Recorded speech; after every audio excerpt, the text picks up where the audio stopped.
uMayogathi kukhona umsebenzi angasawukhiphe njengenkosi nje bakuphithizela nje ezweni angithi uyabona bonke abaculi bayakhipha noma uzolinda bakhiphe bonke bese uma ukhipha nawe phela mangakhipha mina ngami izinto ungama yonke into impela kanti phela njengenkosi mina amadodana wami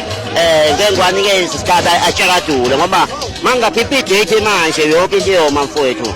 yoma yonke into ongakakhipha ngazi kokwenzakalana wabani laba othubani ubaba kubambisa umkhosi obubabambisa umkhosi emqaleni engangibabambisa umkhosi ngicela ngabadandululi kodwa babene ngangibabone kubukhosi kwamina nje ngineqala ngonile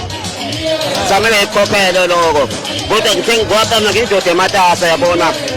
ngindoda ephinde isebenze ku TV lapho uMzansi Magic yabona angondliwa umculo kuphela ngondliwa uTikTok ngindoda ematasa ngase ngibafana bami aningibambele ngapha ngase ngibona ikhaba funa masiya kwabo ukhosi ngathi ayibafana bami aniveniklete veniblet ukhosi bami ngapha ngangibonekile eChrista Fan ngoba ngabanikeza umnduna bayizinduna nje ngikhuluma nje engabe sulithengile nithikithi hayi bo bafethu vuka uthenga ithikithi 250 ugeneral bese kuba iVIP 1500 rand bafethu nihambe noyibukela amaciko lapha neKings Park Stadium umhla ka 2 November.